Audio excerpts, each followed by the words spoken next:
Hi, I'm Frankie. And I'm Cheyenne. And we are Conbini Cult. Welcome to another episode. Yeah. How are you? I'm good. Good.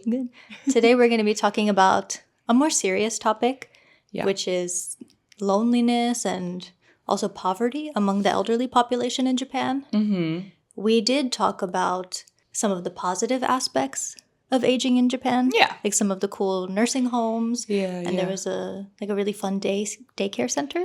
Yeah, that I talked about. They use the seed currency and everything. If you haven't listened or watched that one yet, please go check it out before you listen to this one, because I think it's going to be a complete 180 probably, would you say? Yeah. There's a dark side to everything. Of course, I mean, we talked about those positive things before, but of course that doesn't capture the whole picture of, especially with the aging crisis in Japan, the rapidly increasing aging population.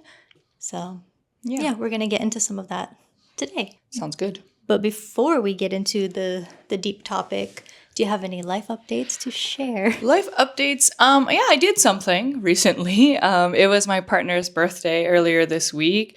The big 30. Ooh. And so we went to a rooftop, like French-ish restaurant here in Osaka, actually, near... fancy. Sounds fancy, but when I searched it, I wasn't trying to be like super bougie or anything, so I searched kind of like affordable bougie places, and there's one near Osaka, like Umeda area, and there's different like seating arrangements, so you can get a sofa right in front of the window where you can see like the skyline and the view of, the city, or you can get like, further back. And the interesting thing is that the price, because it's based on courses, so we just got like a dinner course, and the course price doesn't change depending where you're sat. Like you would assume like if you want the first tier or like, the closest to the window, you would pay like you can request a certain area. So I think it's just like first come, first served, or maybe I just didn't notice it or whatever. But it was his birthday, so I just automatically chose the one, right in front of the window. And it was really nice. It was really fun. I don't eat like French food that much, so it was good to be like a little bougie and stuff. Have you ever heard of? It's called Canaris or something. Yeah, it's pretty new. Made in October of last year, so only a few months old, but check it out. Not sponsored. I just went there based on a TikTok search, so it was pretty good. Very affordable. That was the thing. It was like really nice and pretty. It was just affordable. So if you're interested in that kind of thing, please check it out. Okay, interesting. I mean, you did say that you saw it on TikTok, but was there any other reason you chose French? Cuisine? No, I'm not. You just like the vibe of the place? I just chose it for the vibe. I don't really know what French food is in like particular besides the typical like escargot or whatever, and that wasn't on the menu. I would say it's like I looked at their website, and I think the chef is Japanese, but maybe he studied culinary in France or something. So it's a very like French food, wafuu, like, French, like Japanese fusion-ish, like there's a lot of vegetable dishes and then like bread and things, of course. And we had a potage and like a soup and whatever, some steak and things to follow that. So yeah, I didn't go there particularly for the cuisine, just more for the course and the vibe. And for all of that, for the price, it was very affordable for one person. So maybe I'll link it below if anyone's interested. I don't know. Yeah. All right. Yeah. Yeah, for me, I don't really have much of a life update. So today is January 26th. Yeah. So it is getting a little warmer. Don't you think? Well, compared to what it was a couple weeks ago, it is warmer. That's true. But actually, a couple of days ago, it was like too warm. Even I was like, okay, I like wore too many layers for this. Yeah. And then the next day and today, it's a little chilly again. You don't think so? Like, I don't know if the temperature is cold. The wind is cold to me. Yeah, that's true. But I have like some really warm pajamas that I've been saving for a really cold winter's day. And then it started to get warmer. So I was thinking, will I ever get to wear my pajamas? You're waiting. I could just do it. Yeah. I'm just waiting for a really cold day. Is it going to happen? You're waiting for that. What is it called? Like, I don't know the name in English because I've never experienced like winter the cold in Hawaii. Yeah. Like, so daikan, that's like the coldest day of the year. Oh. So I wonder if it's passed. It is. So it's January 20th. And I remember that because that was my partner's birthday. Is that supposed to be every year? I think so. Correct me if I'm wrong. I thought it's it can't be. It can't be like January 20th every year, right? Maybe it's like the third week or the third Monday of January. I don't know, something like that. But this year it was January 20th, I believe, unless my partner just lied to me. I don't know, but yeah, I think it's passed. I feel like it has to change every year. But yeah. I don't know. Usually at the end of January, there's kind of... Well, I mean, Osaka and Kyoto cities don't get that much snow, but there might be some flurries. And then the mountainous areas might get more snow. But this year, there was some snow in... I think it was January 10th that I went up north. Osaka? Oh, up north. Kyoto Prefecture. I see. Yeah. But I'm not confident there's going to be another big snow like that this year. I don't think so. Which is so sad. I need snow. What is February? Like, here is it pretty cold? I can never, like, anytime I think about December and January, I'm like, yes, cold winter. And then from February through April, I just can't decide what the weather is. Or, like, I can't I feel like January is the coldest. February, it's already getting warm. To me. To you? Well, I don't know. That's good for me. I don't know. Like, I really love not sweating. It's a very love-hate relationship with, like, you know, the seasons here in Japan. But I'm very excited for summer and spring, mostly just because... Summer, no. Just because, like... Not again. I hate wearing clothes, if that makes sense. Like, for, like, sensory reasons. Like, I hate... layering, like, because I get cold easily too, so I need to wear layers to just stay warm. And just the thought of, like, putting on all of these layers and then, like, every night, you know, when you take a shower or whatever, taking them off, it's very, like, too much for me. Like, I'm suffocated by the clothing. And shoes too. I really hate wearing shoes, like sneakers and boots and things that keep your feet warm. So I'm very excited for, like, the warmer months, just because it's, like, less fabric and less things on my body. If that makes sense. It depends on the fabric, but I'm kind of the opposite. Like, I don't like being barefoot. I always wear socks because I just don't like anything coming near my bare feet except, like, the soft socks. No. Yeah, I love layering. I love wearing warm clothes in the winter. I love winter. No. I'm not ready for summer. Yeah, I wonder, well, you would do, like, really well in maybe Hokkaido or something then, I assume. Because winter, like, if I'm thinking staying in Japan in, like, a harsh winter, that's probably only Hokkaido, Aomori, like, Tohoku area. Yeah, maybe Tohoku would be good, Nagano. Yeah, Nagano was cold. I've been snowboarding there before, and it's real winter over there. But on the bright side, I am going to Hokkaido for a few days on Thursday, so... Ooh, fun. For a job? Yeah. Nice. But we're staying a few days extra. Okay, cool. Are you going to, like, eat anything fun? What is, like, because Hokkaido is famous for lots of food, right? Genghis Khan, like Mongolian beef. Yeah, that'll be good. That's one thing. Also, like, soup curry. Soup curry? Ooh, yeah. Yum. That's, like, a Hokkaido Get some specialty. Spicy soup curry. Looking forward to that. Yeah. Like, seafood is a big one that I would eat if I went to Hokkaido, yeah. A lot of... Is it crab specifically, or is it just seafood in general? Hokkaido, I don't know. Seafood in general? Yeah. And Hokkaido ramen. It's really good. That's like butter and corn in it. Corn! Also sea urchin, uni. Ooh, so usually I don't like it, but I had it in Hokkaido a couple years ago, and that was the only time I liked it because it was so fresh. Oh, and I bet it's like, if it's the fresher it is, the less like bitter, like stinky, for lack of a better word it is. Yeah. I love it regardless. But okay, good. I'm glad you have a lot of good foods you're going to eat there and stuff. Yes, looking forward to that. So I will get my winter fix. Yeah. There, bring your pajamas on that trip. If I can fit them in my suitcase, I will. Are they like fluffy? Yeah. I see. Well, have fun. All right. So shall we get into this depressing topic? Yeah, that was a nice like happy warm up. Okay, but let's be serious for a second. Yeah. 1 second. I'm going to put down. Are we okay? Okay. Let's get our burps and farts out.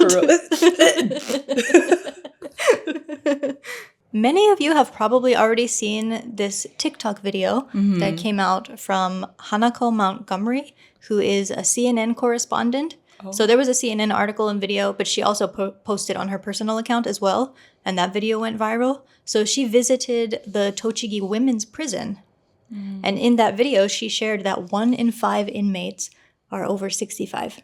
Wow. Okay. Big ratio. Yeah. And she also did an interview with an 81-year-old inmate who was in there for the second time for shoplifting. Oh, okay. And she was talking about just how lonely and isolated she felt. And, just get some comfort from being in prison, just knowing that other people are around her. And she does have a son, but basically he's kind of estranged from her and told her, like, I don't care if you live or die. I don't care what happens to you. Do you know if he told her because she committed a crime and he's just like, oh, you're in prison, like you're a bad person? Or this is before? They didn't say that. I see.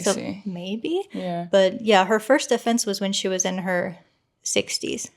Wow. Okay. Yeah, so it seems that, a lot of elderly people find comfort in going to prison because in there they get... not companionship, but like company. There's food, a place to sleep, and things like that. Yeah, exactly. Yeah. So from the article, which we will go into more later because we're going to talk about a lot of issues. We're going to talk about... What? I was like, well, okay. What? Yeah, so from the full article from CNN, there's also a 3-minute video on there, which was very informative. We will get more into that later, but overall today we're going to be talking about like loneliness and isolation, poverty, what kind of government assistance there is, pension, all that kind of stuff. But from this CNN article, like one of the most jarring takeaways was... Yeah, so... I kind of mentioned this. So inside they get regular meals. Oh, I didn't know this. They got free healthcare and elder care along with the companionship that they lack on the outside. Elder care, is that like medication and maybe just... I think it's just if necessary, nursing like care diaper in general. change and yeah, stuff like that that. kind of stuff, I all see. of that. Okay, all right. So let's take a deeper look into some of the hardships that seniors face and what might make them feel like prison is their only option, or at least a better option than the outside world. Okay. So first on loneliness and isolation. So I found a Japan Times article titled, "More of Japan's Elderly Are Lonely and Have Fewer Friends," white paper says. So in the beginning of the article, they're talking about this survey where they ask people over 65 if they have friends and if they have people that they talk to regularly. So, of course, for the people who are living alone, their social interaction is significantly less than people who are living with family or just some kind of companion. And the white paper, which the Cabinet Office releases and submits to Parliament every year, forecasts that the percentage of people aged 65 and above to reach 38.7% of Japan's population by 2070. Yeah. So the percentage of people in that group who live alone is also rising steadily. As of 2020, 15% of men and 22.1% of women aged 65 and above lived alone. According to the white paper, these percentages will rise to 26.1% and 29.3% respectively by 2050. Ooh. Statistics released by the National Police Agency in May of 2024 showed a total of 21,716 people dying alone at home in the first 3 months of 2024. Among them, nearly 80% were aged 65 years and older. That's so sad. That is so sad. Yeah. Yeah. I don't know, like, because, I mean, it happens, if you're a senior and you live alone, like, that just is what it is. Like, that's kind of sort of dark personal story, but that's kind of how, like, my grandma passed away. She was just, like, at home. And she wasn't lonely. Like, we went to visit her all the time. She lived very near to us. But at the end of the day, yeah, it was just one of those things we found her, at home. So it is really, really sad to think there was, like, kind of no one around for how long, And for these people, too. Yeah, so I did look up some more statistics, and by the second half of 2024, it was nearly 40,000 people that were found, like, passed away alone in their homes. Some of the people were not found for a few weeks. Yeah, I assume. And it's, I mean, not to get, like, really dark or morbid or maybe, I don't know, trigger warning for, like, grotesque stuff, but like you assume if people haven't been found for weeks, you kind of have to think like, okay, well, what would cause someone to like check in finally, especially if they've been alone all this time. So it must be things from like smell, maybe bugs or things like that, you know, eventually if they live in an apartment complex or something, you know. And so it's really sad that it just takes so long to find, you know, people who pass in those conditions. Yeah, there's also a word for dying alone. I didn't know this. It's called kodokushi. Okay. So the kanji, I didn't know the first one. The first kanji means orphan or alone. The second kanji also means alone. And the last one, death. So kodokushi. I didn't know that. It sounds so much more severe than, you know how in English or like in the West we joke like I'm gonna die alone, or like you're gonna die with like no one around you and stuff. Like the words dying alone just seem. I mean, it's still very heavy and it's a sad thing, but when you have like, I don't know, kanji to it, it just got like a lot darker. I don't know, the context of it just seems a lot more serious. It is already serious, but you know what I mean. Very ominous kanji too. Yeah, so I mean the statistics, it doesn't account for only elderly people, but the majority of them are. And with the rapidly increasing aging population, those numbers are just going to keep going up. So yeah, I think there are a lot of reasons that people would feel isolated aside from just living alone. I found this other article from the Journal of the Japanese Psychogeriatric Society about social isolation and loneliness among older folks. According to that article, among older Japanese adults, the attributes of higher age, male gender, lower socioeconomic status, being a welfare recipient, and having depressive symptoms were associated with social isolation, while lower socioeconomic status, unemployment, welfare receipt, and poor physical and mental health were associated with loneliness. In addition, better educated and mentally and physically healthy people were less likely to feel lonely even when socially isolated, while people who were not working and who had mental or physical health problems were more likely to feel lonely even when they were not socially isolated. Yeah, that's interesting. Yeah, so I also wanted to talk about poverty among seniors because that also seems to be a growing issue. So do you know how, or do you have a guess of what the pension amount could be? Like per month? Yeah. Because we pay into the pension system, right? So how much is that? So us paying into the pension every month, I mean, for example, I can name the number off my head for the national pension. I don't know for like, you know, company employees and stuff. But for example, recently, national pension of last year was 16,800 yen, so like 16,800 yen-ish a month. So it converted easily, I don't know what, $160. Like if you're thinking these yen dollar. 100 yen to a dollar. Yeah. Like it used to be. Yeah. So if we pay that much a month, you know, per person, I don't know. I'm going to assume, I want to say it's high, but I'm going to be a little pessimistic, realistic, just give a lower amount. So a recipient getting that pension, someone 65 years or older, let's say, they get about $1,500 a month. So like 15,000 yen or something. Is that super low? Is it lower than or it's higher? It's higher? It's really off. Oh God, how much is, wait, Sadly. was I like super low or was I super high? You were super high. Oh, and that was me like going lower too. Yeah. What is it, like hachiman then? Like 800 a month? No, not even. What the heck?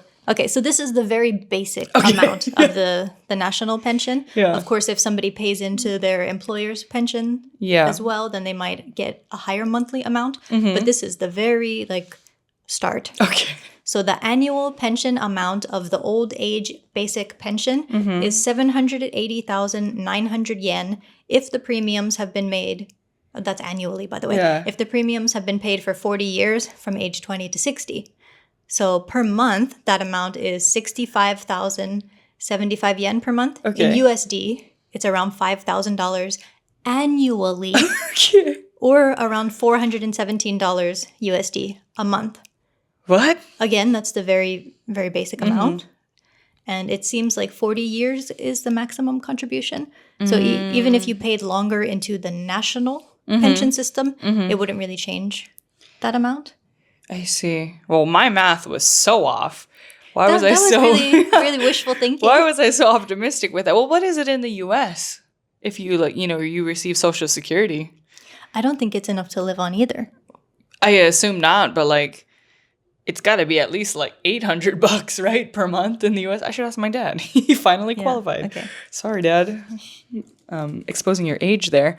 We're gonna do a quick Google search. Do you need me to hold your mic? So we are Googling how much is Social Security a month for seniors in the U.S. We're not going to look up other countries. Sorry, this is just for us. See, that's why I was so positive. That's why I was so... What? Okay, we're going to read the stat. Is this correct? I don't know. I mean, AI overview on Google says so. But that's why I was kind of shooting for 1,500 or so because I was kind of comparing, but... Anyway, read it out. Okay, it says, I don't know, why does Google have this AI overview of everything now? I don't know, but I love it. It is useful. I love it. They do link the stuff where it came from, but yeah. It says, in 2024, the average Social Security benefit for seniors in the U.S. is about $1,862 per month. Mm-hmm. What? That seems... I mean, depending where you live, it's probably still not enough. Yeah. If you're living in Hawaii and you're receiving that a month, that's not going to cover your rent, depending where you live. But it's still nicer than $417 a month if we're comparing it to Japanese pension. And obviously, cost of living in the U.S. and Japan is severely different. Wages are different, all of that stuff. But still. Yes. But also Japan also has way more elderly people. Yeah. So that probably decreases the amount per person. I see. Oh, my goodness. Yeah. Oh, I was also curious if housewives are entitled to the pension. Ooh, if you've been a housewife your whole life, basically. Exactly. Because if you're married and one spouse makes under, even if you work part-time, if you make under a certain threshold, you're basically exempt from taxes. Okay. And also exempt from paying into the pension system. So I was wondering, do they even get a pension when they retire then? Ooh, and it seems, they do. They get the basic. I would hope so. I would assume so, yeah. Yeah, the basic one. I see. Okay, so that basic one is for part-timers, people who've only been paying the basic one their whole life, let's say, and then you get more depending on, your job kind of job and whatever pension you paid under that system. Yes. I see. Okay. Yeah, well, at least everyone gets a little something. Something's better than nothing. But that was way lower than I thought. That's so sad. Yes. There's another article we found called "More than 40% of single elderly women struggle to live in poverty." So, according to the article, the pensions are designed so that recipients get more than 50% of the average after-tax income of working-age people. In fiscal 2024, starting in April, the monthly amount is set to be about 230,000 yen. However, the pension system is modeled on households in which the men work over 40 years, earning the average male wage, while women remain housewives all their lives. Mm-hmm. This model assumes that the households will have national pensions for both spouses and a husband's employee pension. Mm-hmm. Women who worked part-time and were not enrolled in employee pensions often receive only national pensions. Mm-hmm. Even for those who worked as full-time employees or civil servants and were enrolled in employee pensions, many women receive lower benefits than men due to the wage gap and shorter periods of employment resulting from career breaks during child-rearing years. There are only few ways for the elderly to help themselves financially. Yeah, that's pretty bleak. Yeah, that makes me it's another discussion for another time about being a housewife and taking time off work to raise kids. I'm not saying I'm anti that at all. I will probably have to do that sometime in the future, but it sucks. It's just not fair. It just seems like they're set up to fail. Yeah. It's.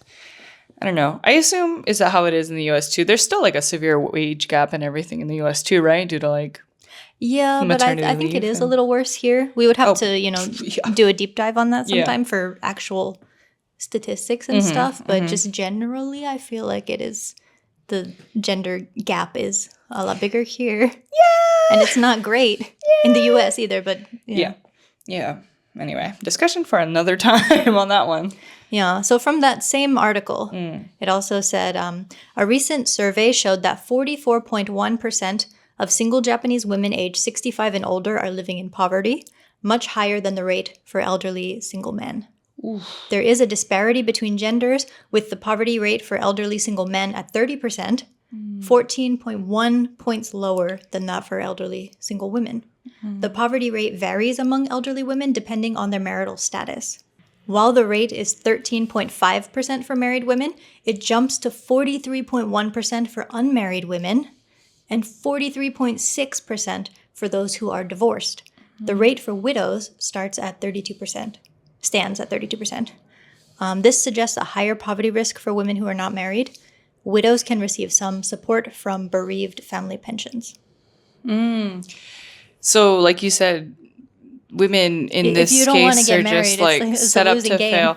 But like, am I missing something? So let's say you're unmarried by choice, like and that's totally fine. But you focus on your career your whole life. You choose to be childless. You choose to be unmarried. You're just like a working boss lady, and you're still subject to living in poverty in your. It really depends what kind of job you have and if the employment pension is good at your company. I see. Yeah. Yeah, I guess it's kind of hit or miss. Because there's not a lot of, opportunities for promotions and stuff, too. So if they're making a pretty standard, not that high salary, then they're not going to have that much employee pension. Yeah, yeah. So, yeah, it really depends what kind of job they had. Yeah, that's true. And same for everybody, but... Yeah. That's just so upsetting. And that's so frustrating. I don't know, especially because it kind of makes you think of... I assume it's the thought around like choosing to stay unmarried or like, not feeling the pressure to get married in Japan is a lot different now versus, 10, 15, 20 years ago. But like now it makes me think, is that why? Like, like women want to get married so not quickly. Like why the pressure is so strong here? Because they just like kind of know that deep down they're not going to get support if they were single eventually, or I don't know. That I'm not saying that's everybody, but like if I knew this statistic and I was just like kind of set up to fail as like a single woman, like I'd be married for benefits too. But like that, I don't know. It's just something to think about. Yeah, but I think because there are so many retired people now, maybe just some of these things are coming to light more recently. I see. Yeah. But I was really surprised. I mean, it's only like 2 points higher, but the percentage of women living in poverty is like, for those who are divorced, it's higher than unmarried women. So getting divorced seems like, what I mean? Expensive or like, Like, I'm not saying don't get divorced if you're unhappy, of course. Yeah. But just looking at these statistics, it somebody might think like, oh no, maybe I shouldn't get divorced because look at the poverty rates for women who are. I mean, the divorce rate in Japan in comparison to the US is just like a lot lower in general. Isn't it 50%? I don't know. But like it just seems a lot lower. Like and a lot of that plays into, there are a lot of things play into that, maybe social expectations, cultural expectations. Again, things have changed a lot over the years, but that number is definitely increasing though. Yeah, and I've never thought about it in like a financial way too. Again, do people, not everyone, of course, but sometimes is it just more beneficial for the partner or both partners to just stay married versus get divorced for like financial reasons? Yeah. So something to think about that. Yeah, I never even thought about that before. Yeah, that really sucks. Yeah. So do you know anything about the healthcare costs for the elderly? For the elderly? Do you think it's free? I would assume so, but like maybe not all of it, only because we had the discussion about like ambulances being free, and like a lot of old people go to the hospital kind of like when they're feeling just a little bit ill, if they have a cold or kind of like for any reason. It's really common, especially for seniors, to just go to the hospital. So I'm going to assume it's, if not free, very, very cheap. Am I right? Yeah. Okay. Pretty much. Okay. So I actually thought it was free. I thought, because, for up until a certain age, isn't it free for children? No idea. I'm so sorry. I could be wrong. I mean, that's not what I was researching for this episode, so I don't know. But I thought that. So I also assumed that past a certain age, too, it would be free. But it's not. Yeah, I mean, I assume because healthcare in Japan is not free, and so I didn't think to like exempt seniors from that. So yeah. I was hoping. Yeah, I mean, it's a nice hope to have, but yeah. But according to an article from Nikkei Asia, from age 75, they pay 10% out of pocket, which is not bad. Not bad. I mean, especially for us coming from the U.S. Yeah. Before then, it's 30%. So that's what you and I pay out of pocket, 30%. If someone is over 75 and still making around 3 million yen per year, around $19,000 USD a year, then they will continue paying that 30%. Oh, okay. But for people who are not making that, just 10%. Okay. Yeah. Well, that's, again, 10%'s better than 30, and it's not zero, but it's not awful. Yeah, but it really depends on your medical needs. True. Because for some people, medical costs could be a lot higher. Yeah, and 10% of that is still expensive, yeah. Yeah, it really depends. Yeah. So I was also wondering, maybe what factors prevent people from going into nursing homes or using some of these daycare services that we talked about in a previous episode. Just my personal thoughts. I would guess that for nursing homes, money is the issue. Yeah. It's probably expensive to go to a nursing home. And then for the daycare things, maybe it's just not accessible. That could be one thing. And then maybe factors like shame. Like if somebody's, on welfare or something and they just don't want to be around people. Oh, like more of a social... Yeah, like choosing shame. To be isolated because they are not like, proud of their situation. Maybe. Yeah. Maybe. I mean, there's all kinds of factors, I'm sure. But I don't know.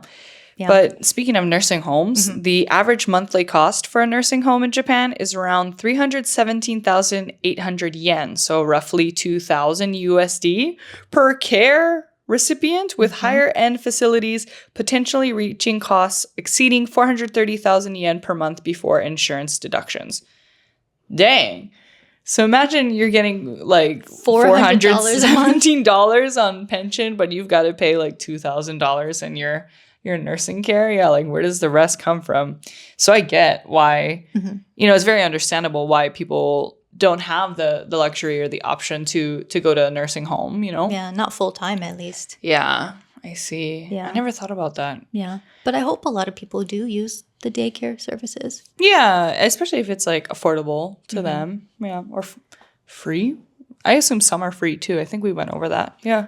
Some of the ones we talked about before were really cheap. Cheap, like 1,000 yen or something per day, including a lunch. Yeah. Which is not bad. So I really hope that people utilize those. Another issue, which I did not know. So I saw a YouTube video from, I think his channel is now called The Japan Reporter. Okay. It used to be something else. He kind of rebranded at some point. But he was talking about like elderly people getting rejected for housing, which is something I had never thought about before. Yeah. Because, I mean, as foreigners. Yeah. I mean, we get rejected all the time. For like no reason, too, sometimes. But I never thought the elderly. And why is that? Well, okay. So after watching his YouTube video, that prompted me to look more into it. So I did find a very good article from 2023 from Asahi Shimbun, and it's titled, "Panel Begins Mission to End Anti-Elderly Bias in Housing." So, okay. Some interesting things I found in the article. Yeah. So a survey by the Land Ministry showed that 70% of landlords. Sorry. A survey by the Land Ministry showed that 70% of landlords are unwilling to rent to the elderly and the disabled, 60% to foreign nationals, and 20% to households raising children. The main reasons cited were concerns regarding harmonious coexistence with other tenants, potential deaths in the premises, and non-payment of rent, according to the survey. 70%? Just 70% of landlords unwilling to rent to the elderly and the disabled. 70%? Yeah. That is so high. For one, I was shocked, at that high number, but also that it's even worse than the percentage of ones who won't rent to foreigners. Yeah, yeah. I thought we were the winning percentage in that one at least. So yeah. 70%, that's so sad because that is really sad. The reason they said is what? Like potential deaths on the premises? Yeah. Or like non-payment of rent because of death or something. Skipping out on the rent. Yeah. And then, if the person passes away in the house, then the landlord is responsible for cleaning up all of the items in the apartment. And then also it devalues the property if someone passes away in there. Yeah. Which is like, I don't know. That's just a really insensitive way to look at it. It is, for sure. And I mean, I don't know. I'm not a landlord. I don't own like property or anything. So if you're like a landlord out there, it's gotta suck to have to clear out someone's apartment. Yeah, for sure. Like, being a landlord has its ups and downs. Like you can have really good tenants or, people purposefully not paying stuff or making things dirty. That like as a landlord that must really suck. But also like, so I understand you have to take like your precautions and everything. Yeah. But 70%, that's wild.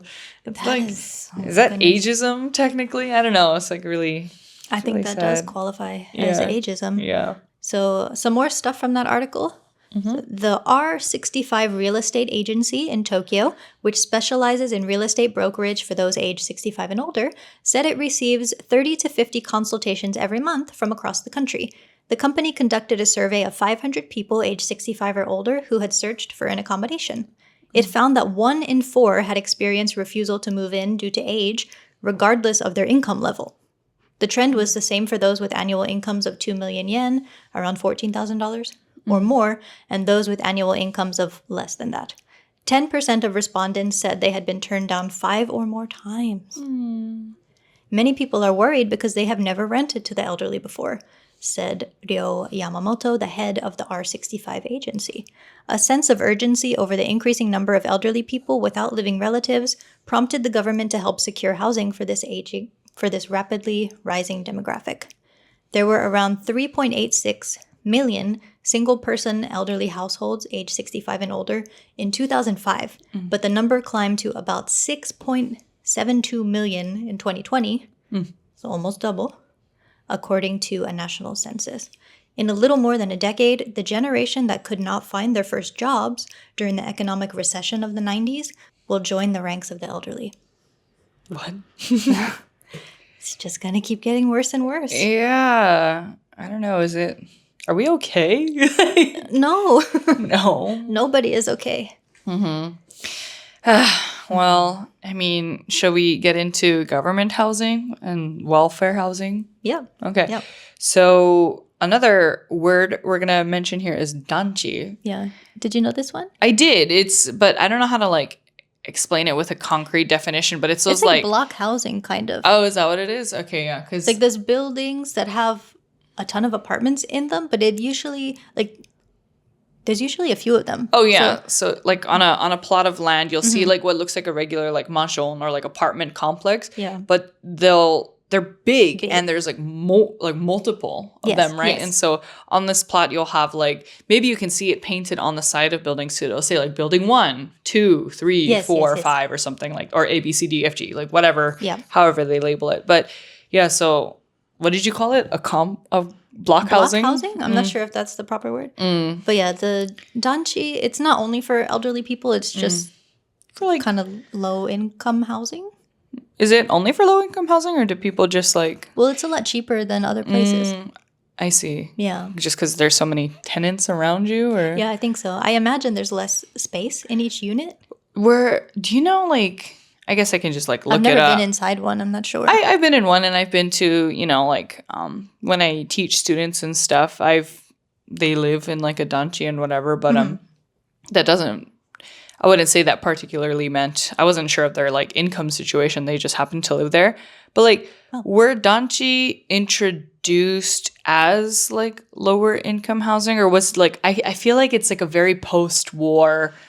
like population increase. Like, look at this. Like, we have like so much space or like so much like room for everyone. I don't know if there was a period in Japan that experienced like rapid population growth and like maybe the bubble or post-war. I'm not too sure. Like, if there was a reason for like to have so many units in one space.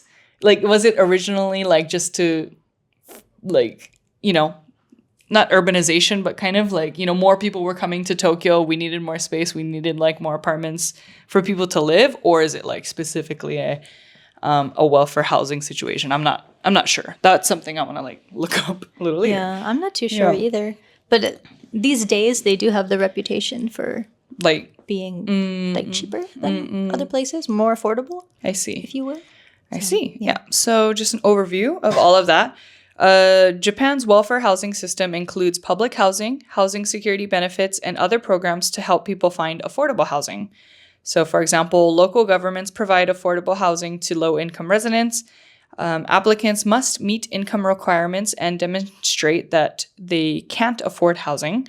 Selection is often made through a lottery system, and low-income households, such as single-parent households, may be given priority. And applications are open at certain times of the year. Yeah, so that sounds very similar to New York City's low-income housing. Okay. Yeah, because that is also, like an application system, and they do a lottery for that, too. I have a friend who applied for it. I don't think she got in. Oh, okay. Yeah. But yeah, I assume also in New York City, they prioritize single mothers, single parents, households? Or... Hopefully. Yeah. Yeah, but I think that's the issue here, that, a lot of elderly people are looking to get into this type of housing, but the priority tends to go to single-parent households, which, I mean, they're both demographics that need assistance. Yeah. So, yeah, that's unfortunate. Yeah. So, yeah, they could get rejected for this kind of housing as well, but it is available. Okay. So, some other stats I found. The proportion of homeless people aged 70 or over in the total homeless population surged to 34.4% in 2021 from 19.7% in 2016, a welfare ministry survey has found. The survey on people without housing, held about every 5 years, also showed that the average age of homeless people rose by 2.1 years to 63.6 years. The average age. Wow. Okay. Yeah. When I think about it, I mean... You see all these videos out there like, there's no homeless people or no houseless people in Japan. Lies, wrong. There are many. But I guess from the ones I've seen, I haven't really seen any on the younger side. They are pretty older, much older than what I would imagine. I didn't realize that so much of the homeless population is approaching 65.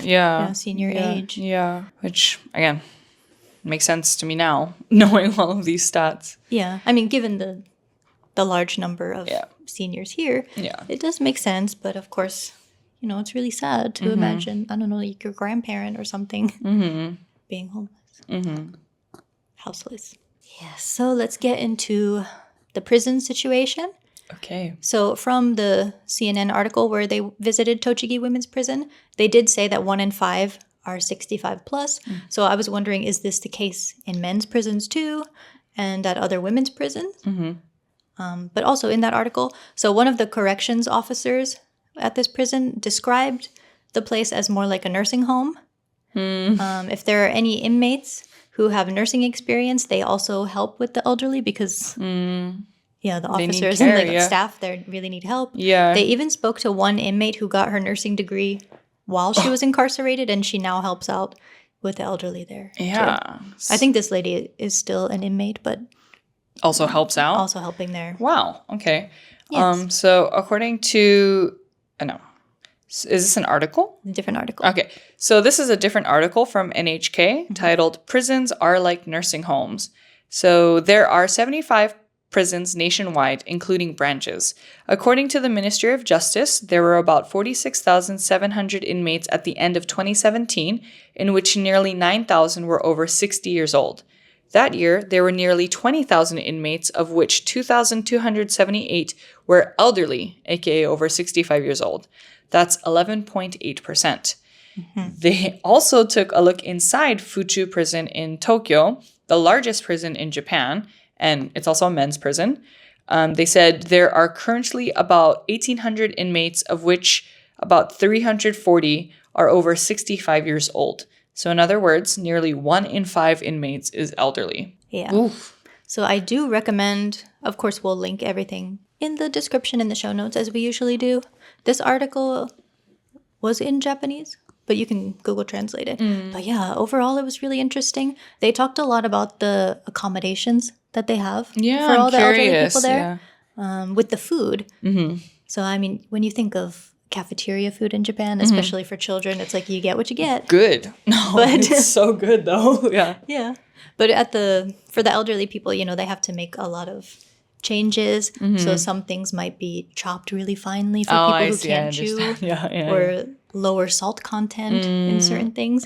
So they could end up making like 20 different versions of the same meal to accommodate for all the medical needs. Yeah. I mean, and that's out of care put in for, I don't know. Again, yeah. Because it is. I understand different countries have different like regulations about like prisons and everything, but like prison conditions in the US are awful. And I understand like, you know, besides the wrongfully convicted and everything like that, prisons are for criminals. So, you know, there's different opinions about what kind of living conditions these people should live in and whatever.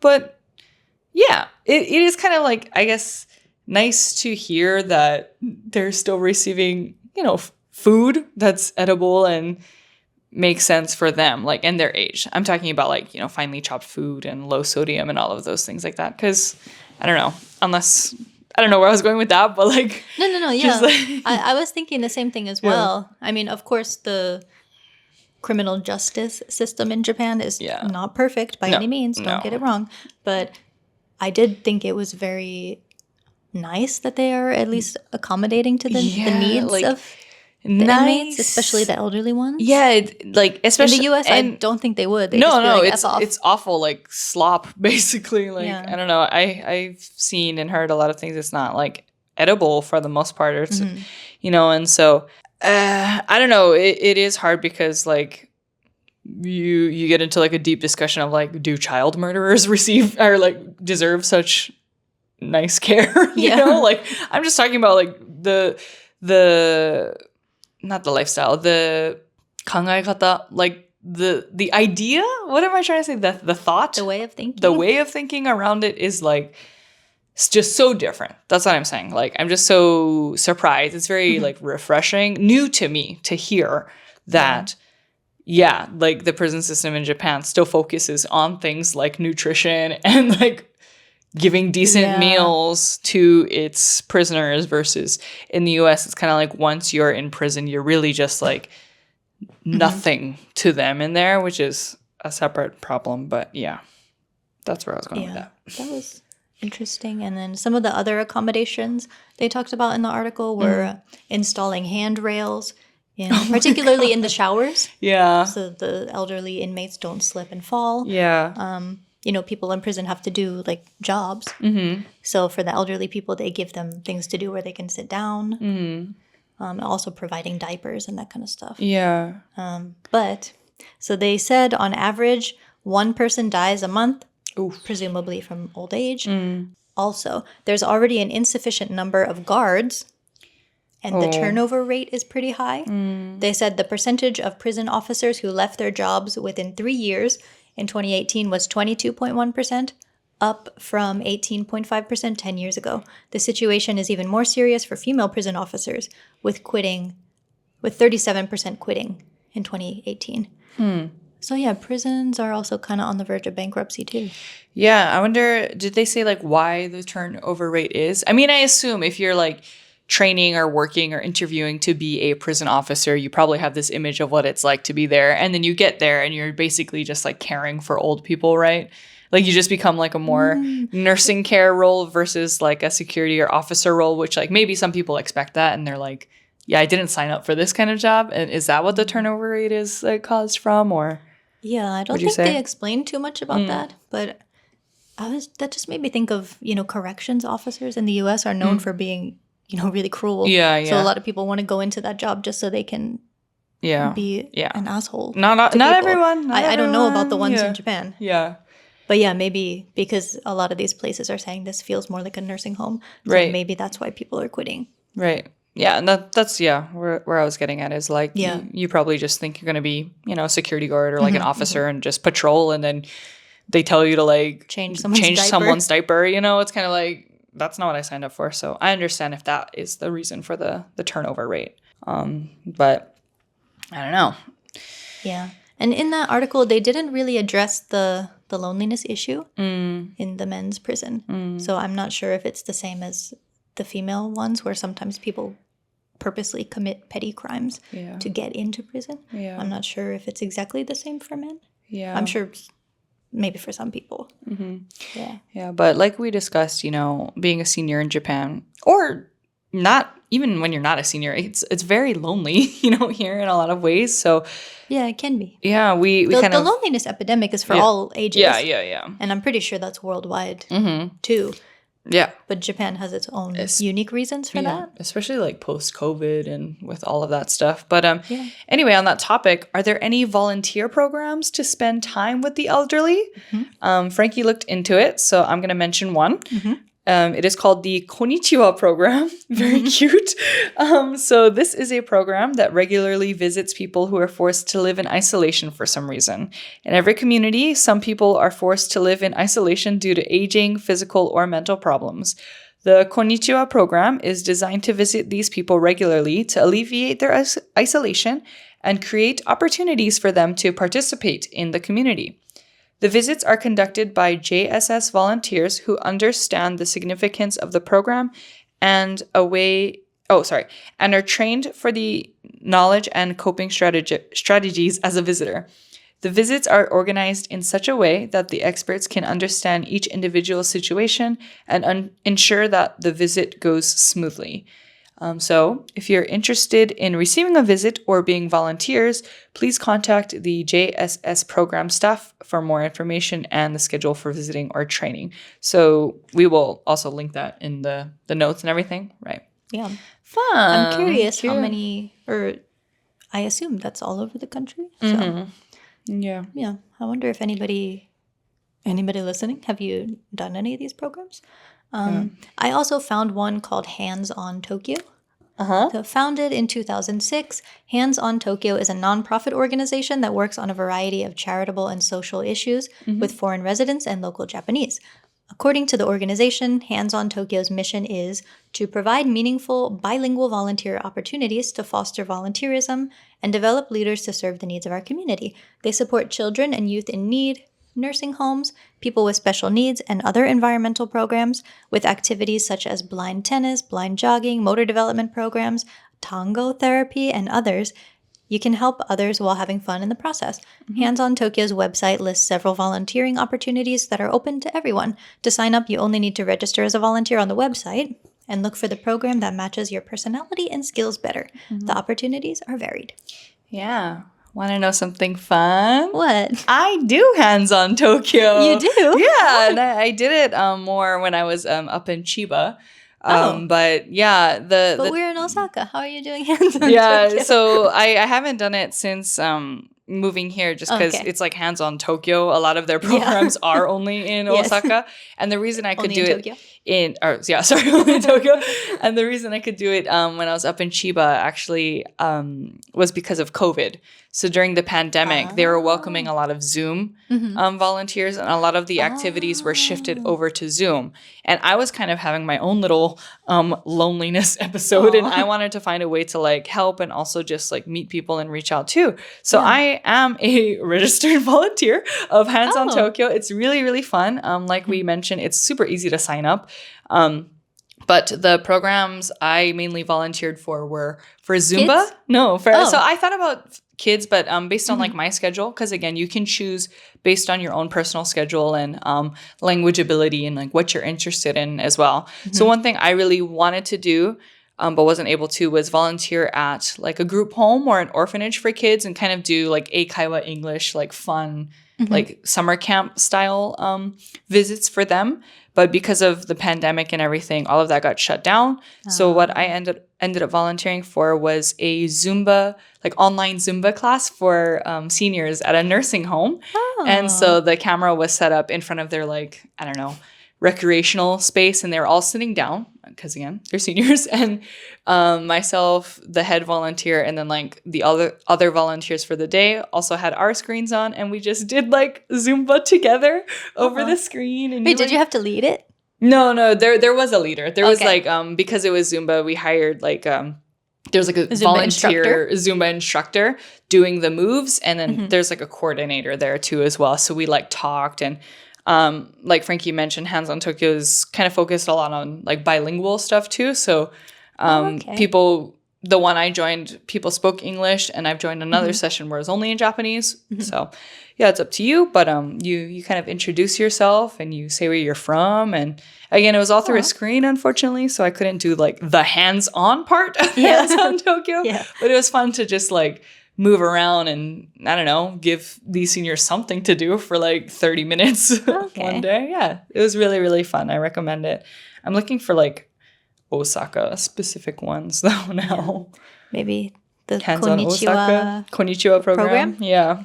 I think, I mean, in general, these programs do sound really great, but I just wonder, because, you know, the people who are already isolated, how would they find out about this stuff? Especially if they're not really big on the internet or anything. How would they know about these programs? Yeah, I assume like if they do know about it, or if they're getting any information about it, it's got to be on like a neighborhood keijiban, like a bulletin board, or maybe in like City Hall. I would hope their City Halls are like distributing flyers and stuff into their mailbox at least. Yeah, that would be nice. Yeah. The only reason I knew about Hands on Tokyo, I think I just, like I said, was going through a time during COVID, and I searched like volunteer opportunities near me or something, and it came up. So doesn't hurt to just quickly Google if you want to see what you can do for the community.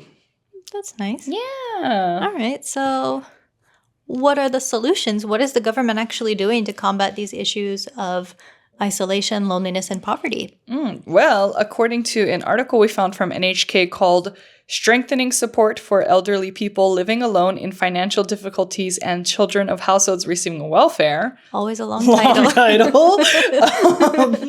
It states, in light of the increasing number of elderly people living alone in financially difficult situations, the cabinet approved amendment will strengthen support for those who have difficulty securing housing from moving in to moving out.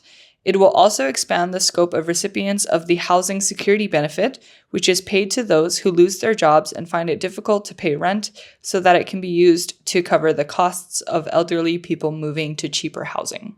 Okay, it's a start. Yeah. Another thing I found, the Loneliness and Isolation Countermeasures Promotion Act came into effect on April 1st, 2024. It stipulates the basic principles, responsibilities, and the national and local governments, public understanding and cooperation, and collaboration and cooperation between related parties regarding efforts to support people who feel lonely in their daily or social lives, or who are suffering from negative physical and mental effects due to isolation in society. In addition, based on the law, the Loneliness and Isolation Countermeasures Promotion Headquarters was established, with the Prime Minister as the head and all cabinet members as members. From now on, the Promotion Headquarters will act as the control tower for loneliness and isolation countermeasures. That's a mouthful. And will be involved in creating and promoting priority plans. Loneliness and isolation can occur regardless of age, so the law covers all generations. That's nice. Among them, the elderly are thought to be in a particularly serious situation because they have fewer contacts with society and are more likely to become isolated than other generations. The negative impact on their physical and mental health is significant and difficult to recover from, and it is expected to become a strong constraint on their daily lives. Yeah, so it's not perfect, of course, but at least they're trying. Yeah. I don't know. It's a start. It is a start. They need to think of like better names for these organizations. Really long thing. A lot of my focus went into the names and the titles. The Loneliness and Isolation Countermeasures The Loneliness and Isolation Countermeasures Promotion Act. Mm-hmm. And I know that's also There's gotta a be mouthful. An acronym or something. I hope so, but I know that's a mouthful to say in LICPA. Japanese too. LICPA. Have you ever heard about LICPA? LICPA. It sounds like a disease. LICPA. No. Or like, have you ever heard of ligma? Anyway. Yeah. Okay. Moving on. So our final little thing that I wanted to discuss was jobs in nursing care. Okay. Because, inevitably there should be more jobs available in this field given the growing need for nursing care. So, yeah, there actually is a big demand, especially for foreign workers who could do these types of jobs. Yeah. I always see, I think I have mentioned this website before, Guidable. Yes. They do a newsletter and they also have job listings on their website. Yeah. But I always see stuff for full and part-time nursing care positions. I mean, I'm sure there are also jobs you could do if you're not a registered nurse. Yeah. Either. I see. Yeah, many of them have visa support too. Mm-hmm. So let's look at this job listing. Yeah, so I've pulled just up an example of one. I pulled up an example job listing from Guidable. Mm-hmm. So the listing is for a full-time position as a nursing care worker in Setagaya-ku, Setagaya Ward in Tokyo. Yep. And like Frankie mentioned, this one sponsors a visa. So yeah, this would be for medical care and nursing. Like I said, full-time employee. And the wage for this one is 250,000 yen a month. So starting wage. Starting, not bad. You could negotiate more, possibly. For this job in particular, you just need business level Japanese, no level of English required. And so all of the requirements are laid out there in English since Guidable is an English website normally, right? Yeah. But in the job requirement description, it also says just N3 level. Yeah, which is like... Even though it said business level. Yeah. I feel like for these types of jobs, because there's such a demand for workers in this industry, usually N3 is fine. They just want somebody who like has basic conversation skills. Japanese, and then like I assume, if you do have a medical care background, picking up the Japanese terms for that is like not a problem if you're going to be using, that language every day. So even though, like Frankie said, business level, in my mind, that's like N2, N1, but N3 is sufficient for sure. But you probably don't need to speak to the people there in like full business Japanese anyway. And just normal polite Japanese is probably enough to get their needs met. For sure. Yeah. Cool. Some of the job responsibilities are like meal assistance, bathing assistance, toileting assistance, and recreational activities. Yeah. There's also overtime pay if required. It's a shift system. You get 2 days off per week. You get off 123 days per year. You get summer vacation and winter vacation, maternity leave, which is like really nice. So you get all of those employee benefits. But yeah, so if there's anyone out there who is familiar or like has a background in nursing care and you're looking for like jobs in Japan, I know it's very easy to just think all you can do in Japan is like teach English or whatever to start. But no, as long as you have a background in Japanese too, there are other jobs out there in the nursing care field.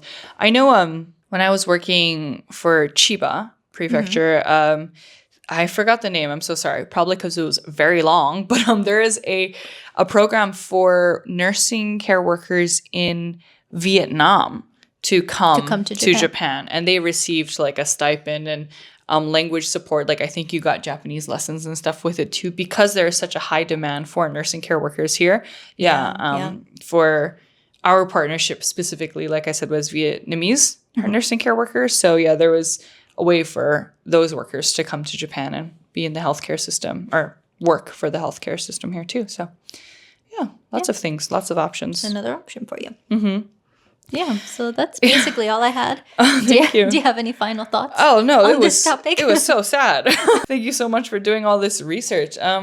Yeah, I would to end it on like a positive note, I guess, what can we do to help combat the loneliness epidemic in Japan for seniors? Like we mentioned, volunteering is a great way, not only to serve them, but just to serve your community and like get to know people, you know, and get to meet maybe even other volunteers and expand your circle too. So yeah, if we're thinking about positive stuff. But the prison one really got me. I really recommend watching that TikTok video that Frankie mentioned from, I'm sorry, who did you say? She was a correspondent. Montgomery.